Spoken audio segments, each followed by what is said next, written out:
Sobat Kimia, di sini saya akan menjelaskan salah satu topik dari materi mata kuliah Kinetika Kimia tentang katalis. Kira-kira apa sih katalis itu? Jadi katalis itu merupakan suatu zat yang digunakan dalam suatu reaksi kimia untuk mempercepat laju reaksi dengan menurunkan energi aktivasi. Nah, berdasarkan fasanya atau wujudnya, katalis ini dibagi menjadi dua. Ada katalis homogen dan juga ada katalis heterogen. Katalis homogen itu merupakan katalis yang memiliki fasa yang sama dengan reaktan.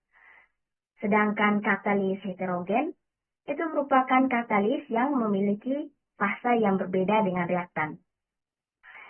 Jadi di sini kita bisa sama-sama lihat. Di sini ada dua grafik, di mana grafik yang pertama ini gambaran suatu reaksi kimia yang tidak menggunakan katalis. Sedangkan grafik yang kedua merupakan gambaran suatu reaksi kimia dengan menggunakan katalis. Di sini kita bisa sama-sama lihat bahwa terjadi perbedaan yang sangat signifikan antara energi aktivasi dari reaksi tanpa katalis dan reaksi dengan katalis. Di reaksi tanpa katalis atau reaksi yang tidak menggunakan katalis, bahwa energi aktivasinya itu sangat tinggi.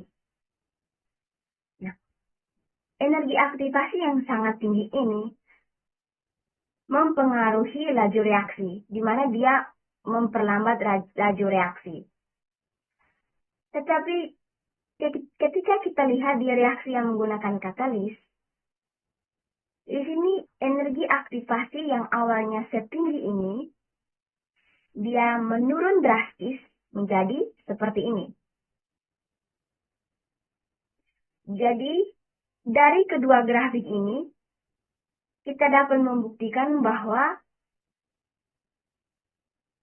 katalis ini dapat menurunkan energi aktivasi dalam suatu reaksi kimia. Nah, untuk melihat lebih jauh mengenai katalis, di sini saya sudah mereview salah satu artikel dengan judul Pengaruh Konsentrasi Katalis dan Reversibility Katalis pada sintesis triacetin dengan katalisator lebat. Nah, pada artikel ini kita akan melihat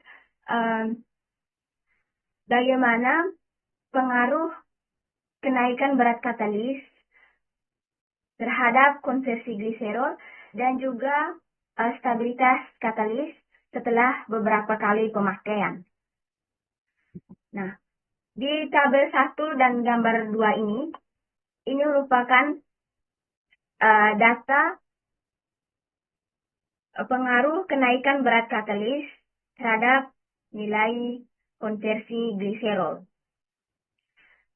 Nah, di sini katalis ini memiliki berat yang bermacam-macam atau bervariasi. Ada yang 2%, 3%, 5%, dan 7%. Nah, dari grafik ini, itu kita bisa melihat bahwa kecenderungan peningkatan ini terjadi di berat grafik 2% hingga 5%. Di berat grafik 2% hingga 5% ini terjadi kenaikan nilai konversi dari gliserol ini yang signifikan.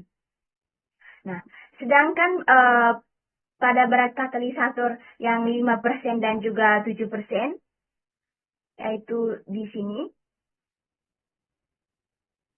ini kenaikan dari nilai konversi gliserolnya itu tidak terlalu signifikan. Nah, jadi dari data ini atau dari hasil analisis terkait penambahan berat katalis pada beberapa waktu yang menghasilkan konversi gliserol yang berbeda, itu bisa kita lihat bahwa katalis dengan berat 5% ini merupakan berat katalis yang optimum. Nah, selanjutnya kita lihat di terkait stabilitas katalisator setelah beberapa kali pemakaian. Ya, di sini ada 3 variasi, ada pemakaian yang 1 kali sampai 3 kali. Di tabel dan grafik ini kita bisa lihat bahwa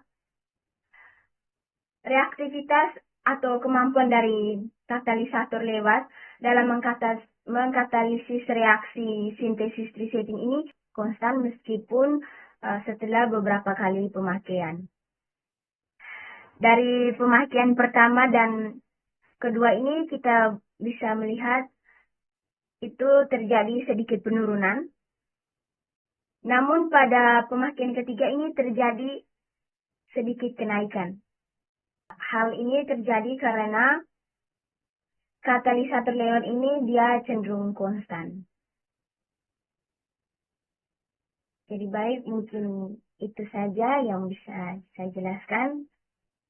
Sekian dan terima kasih.